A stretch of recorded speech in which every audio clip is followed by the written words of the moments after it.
Ebiyo mwezi wa mkuru w'abaramuzi Justice Dr. Flavian Zeija abigambiro bwabirariyo mjenyi mukuru aha mukoro gwa Bushenyi Open Court Day aho abantu baburijo hamwe n'abebembezi ahandengo zona babere nibashomesebwa ahabikwatirine n'emishango etari yemwe nemwe oku erukutwazibwa omuriza koti. Nitwenda kongera amani g'abaramuzi ba Chief Magistrate na ba Magistrate Grade 1 hati Chief Magistrate hata na hororo mushango ogwa milioni 50 kugarusa hansi. Magistrate Grade 1 na hororo ogwa milioni 2 kugarusa hansi. Hati ntwenda Chief Magistrate tumwongere tumute ari milioni 200. Ero Magistrate Grade 1 tumute ari milioni 100.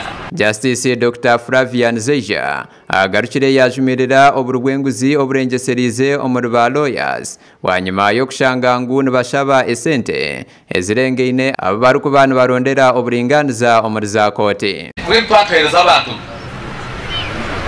bashamire kuba kutugera amabwesije kugira ngo tukuryanguzi ate nguzi nimo mukugireta kandi mwena uri kurete nguzana n'uri kugirya mwena n'impamvu neki omushango. Amosi kwizera oriyo muramuzi wa koti enkuru omuri Bushenyi yashoborora enamba y'emishango eyibatungire omu myaka 2 kandi ari kugira ngo Bushenyi eriyo neyongera kukoraje ngo ahakuba emishango terengeserize. For the 2 years we have been in operation, we have registered total number of 1,353 cases.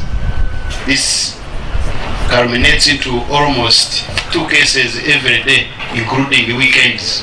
So if we remove weekends, that means we handle more than 2 cases per day. The problem is that tubahereza itaka ndetse apa twakibahereza abakine kandi tubitu expecting on financial year ya 2026 iyo ibataganise kureba ngo twafunamu ekizimbe ahito abahirita cya High Court ahagwagureta Bushenyi. Amosi kwizera yashoborora okubeine ekizibu cy'iburari y'amashanyarazi omuri Bushenyi ekiresire emirimo yabo etatamburaje. Electricity within this area is not good. That generator is not functional. So at times when the weather is not shiny, even during the day when the power goes, there is darkness in the rooms and we can't do much.